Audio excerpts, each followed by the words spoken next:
When did your instincts scream, "Leave now"? And what did you later find out you avoided? When I was 13, my aunt took me to the beach. It was a little later in the day and pretty empty, just me and her. Not too far out, I found a sandbar. The water went from knee-deep to suddenly not being able to touch the ground. But I went out further and found a second sandbar where I could touch the ground again. I kept diving under the water to try to feel around for sand dollars, but I noticed a faint buzzing that started getting louder and louder and louder. There were no boats or anything, and I could only hear it when my head was under the water, but it sounded like something big was next to me and super close. It was starting to weird me out, so I looked back at my aunt, who was standing next to two other people frantically waving at me and screaming, but I couldn't hear what they were saying. I just knew right then and there, don't splash, don't panic, and move slow. I basically tried to keep the pace of just walking back, even when my feet couldn't touch the ground. The buzzing I was hearing turned out to be sharks circling me. Two joggers noticed the fins and told my aunt they weren't dolphins and that they were getting closer to me. My aunt was pissed I took so long getting out, but I told her I felt like it would have been an awful idea to start kicking and splashing, and something was telling me to go as slow as possible. Okay, a little less dark than most comments here, but I thought I'd share. I went to the zoo with some friends and my girlfriend. There was this huge bird cage, I forgot the word, where you could walk in and see all the little, colorful birds. As we were walking, we noticed a dispenser, where you could buy some seeds and sugary water to feed the birds. So we did, all fun and games, until my gut told me we had to leave. I took my GF's hand and we made our exit, and 2 minutes later, so did my friends, who were now covered in bird poo. When I had just turned 7, my family and I were visiting extended family in Scotland. It was 1982, and we traveled from NZ. It was normal then for children to be pretty free range. I had gone down the road by myself to the local shops, and I was followed on the way back by a man. He gave off the most malevolent and evil feeling despite doing nothing but walk behind me. I always remembered that so strongly. I ran down the alley behind my aunt and uncle's house to hide, because I didn't want to get caught at the front door where I might have to wait for someone to open the door. Years later, I saw an image of a man on an online news site. I think it was around 2010. I recognized that man. It was Peter Tobin, Scottish serial killer and sex offender. He was familiar with the area of Glasgow we'd been staying and has been tied to a pedophile ring. Not me, but my dog. I was having a little after the bar party at my apartment that was right next door. Somehow in a drunken shuffle, my friends disappeared and I was left with this dude I didn't know. He was being nice, and we were chatting while waiting for the others to come back. I offered him a drink and got one myself as well. I thought he seemed odd, so I was texting my friends to hurry up. But then my sweet, timid but large dog started barking and growling at this man like I'd never heard before or since. I told the guy to get TF out, and when he got irritated, I said if the dog says you're out, you get out. He tried to argue, and I had to shout him out. 10 minutes later, I hit the floor and crawled to the bathroom to puke. I slept for ages. I never puke when I drink, and I never get that drunk. I thought I'd had my drink in my sight the whole night, but I can only assume he slipped me something. My dog was 4 at the time and is now 11. I'm so glad I listened, because his instincts definitely saved me from something awful. I was taking the southbound Red in Chicago during wintertime a few years ago, and 3 people wearing balaclavas entered my car, which was already pretty full. 2 were standing in front of one exit, and the other guy was standing in front of the other. I saw them scan the people in the car in my peripheral vision, Then the guy standing alone looked over at the other two and gave them an okay nod. I felt like something was about to go down, so I got off at the next stop and walked the rest of the way home. Fortunately, was not stopped by one of those guys when I passed them, probably because other people were in the car. About 10 minutes later, I got a ping from the Citizen app saying something along the lines of robbery/shooting at /next station /. I passed the next station on the walk back and saw tons of cop cars along with an ambulance parked at the entrance. My mom had something like this. It was back in 2003 when I was 12, my sister 10. Mom and Dad were planning on a date night, and they were going to have us kids go stay with our grandma and great-grandma for the night. Mom said she changed her mind last minute, and instead they rescheduled, and we all stayed home. My grandma's house burned down that night, killing my great-grandma and severely injuring grandma and one of my uncles. Had my sister and I been there, we would have likely been in the same room with great-grandma or grandma, and one of both of us would have died. I was at a party, and this guy pushed me up against a wall. He swore it was a joke, but I said, "Nah, I'm out." I'd already had bad vibes off him all night and called my boyfriend. All my friends were at the party and didn't want to leave, and asked him to pick me up because I was drunk. A week later, that guy was arrested for rape. I was an after party purely BC.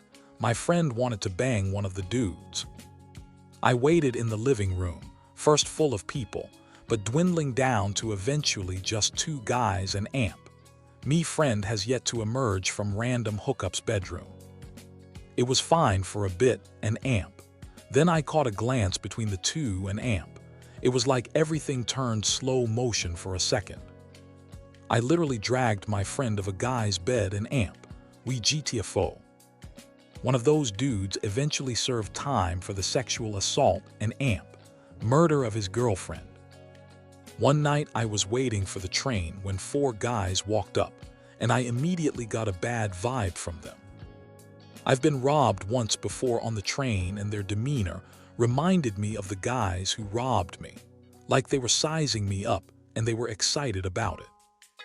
I stood there for a couple more minutes reading my book and trying to look casual, then walked probably 3 or 4 car lengths down the platform. They stayed where they were but kept looking at me. When the train pulled up, I went to get in the front door of the car, glanced behind me and saw them running down the platform toward me. I got in the car and made my way to the back doors at the opposite end. A few seconds later, the 4 guys burst through the front doors and started looking around. I slipped out the back doors right as they were closing, before the guys spotted me, so I ended up safe on the platform while they were stuck on the train as it pulled away. When they looked out the window and saw me, they looked furious. I booked it out of the station and took the bus instead. The next day, there was a news story that someone was robbed at knife point at the next stop right around that time, by 4 men who fit the description of the men I encountered. I'm so glad I listened to my gut and got out of that situation. In hindsight, it all happened so fast, and it's crazy that I reacted in exactly the right way to get myself to safety.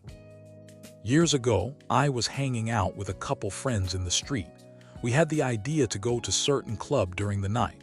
When we finally decided to start walking towards it, I got a strange gut feeling about it that I couldn't really understand or shake off. I told my friends that I wasn't feeling like clubbing that night, but that they could go without me. My friends tried to convince me to go for a bit, but I refused. They gave up and said that we could rather hang out at a friend's house. Later that same night, while we're still hanging out, the news reported that there was a shootout at the club, apparently gang-related, and there were bystanders critically wounded by stray bullets. I remember my friends looking at me with this pale look, while I was also very moved by this. I had never experienced something of this sort. Neither something like that has repeated. I'm thankful that I listened to the feeling and that my friends decided to go with me somewhere else. Who knows what could have happened? Not really leave now, but when I was in my final year of high school, I planned to return my books to the library near my school a couple of towns further on Saturday. I told some friends about it, so maybe we could hang out after. The morning of, I really didn't want to go and didn't want to come out of bed, so decided to just go later. At that time, I was an early riser, and this was something I would normally almost never do. Also, I loved going to the library. An hour later, some friends kept trying to call me, and one was even at my door. Apparently, the train I was supposed to take had derailed, and several people had died. Not me, but my husband. He used to work for a delivery company. He had an unshakable feeling one morning, to a point that he couldn't bring himself to go into work. He just kept saying something was off, and he was going to trust his gut. The guy who covered his shift delivered to a house where he got attacked by 2 dogs, and dispatch didn't pick up on the fact that his vehicle hadn't moved until 6 hours later. No one knew he was there, and by the time anyone came out to check on the guy, he was too far gone to be able to save. I still think about that. I feel so incredibly bad for the guy and his family. At the same time, I'm beyond grateful my husband didn't go to work that day. It's a double-edged sword thinking about it from a moral standpoint. My husband quit that company the next day after they sent out a reminder email to the drivers about what happened, and it very heartlessly was woof woof. Remember to be mindful about our furry customers. They don't always know that we're bringing them good things. I wish I was joking. I went to sleep for an extra shift I picked up earlier than normal. One of my really good friends really pushed for me to go with him to a party. I couldn't bring myself to have fun instead of getting sleep before a 12-hour shift. Turns out he was planning to murder/suicide us. He wrecked his car into a tree right after leaving the party as his way out of this world. He survived, and his dad found notebooks and poems about how he had planned all this out, and this was his way of us living in the afterlife as bros. We stopped talking after. Not a leave now moment, but something similar. I was living in my parents' apartment, and they were both asleep. Both take medication to sleep, so they were out. I was about to go to sleep as well, so I turned my light off, but something told me to open my door. So I did, and I looked out into the hallway and saw flickering lights on the wall. I thought, that's weird, and almost ignored it, but instead I decided to check it out. Turns out, my mom put a candle in a plastic cup on top of an antique dresser. Of course, it started a fire. The flames were about 2 feet high, and the living room was filled with smoke already. Luckily, I was able to put it out and wake my parents to air out the apartment.